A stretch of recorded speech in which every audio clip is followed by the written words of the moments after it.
ভেবেছিলাম এক, হলো আরেক। সো হ্যালো এভরিওয়ান, ভোট দিতে গিয়ে আমার সাথে যা হলো। তো আমার একটা ছোট্ট ভ্লগে তোমাদের সবাইকে অনেক অনেক স্বাগত। সকাল সকাল মাথা ঘষে ঘরে চলে এসেছি। আর ঘরে এসেই ভাবছি একটু বেডশিটটা চেঞ্জ করব। তারপর মনে পড়লো আগে চাটা করে আসি, না হলে আমার শ্বশুরমশাইয়ের মাথা ঠিক থাকবে না। যাই হোক, এইদিকে তো চা করে নিয়েছিলাম।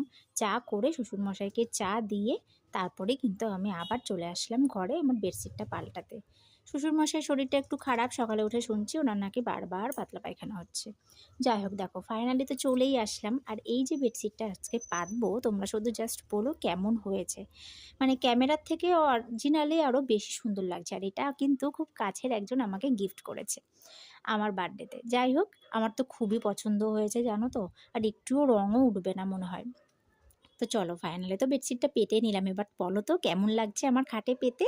আমার তো বেশ সুন্দর লাগছে। আর আমি না খুব একটা সাদা পছন্দ করি না, কিন্তু এই ছোটোখাটো সাদা একটু থাকলে বেশ ভালোই লাগে।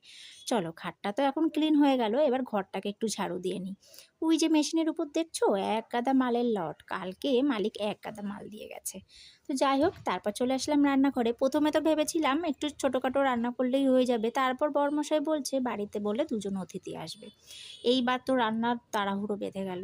মানে আজকে অনেক কিছু রান্না করেছি জানো তো, যেমন চিংড়ি মাছ দিয়ে এই যে পুঁই শাক বসিয়েছি, পুঁই শাক করেছি, তারপর উচ্ছে আলু দিয়ে তিতের ঝোল করেছি, তারপর কাতলা মাছের আলু দিয়ে পাতলা ঝোল করেছি, চিকেন করেছি। বাফ, আমি তো পুরো হাঁপিয়ে গেছি জানো তো। যাই হোক, সব রান্না তো আর দেখানোর সময় হলো না। তোমাদের এই শাকটাই বসাচ্ছিলাম আর তোমাদেরকে বলে দিলাম।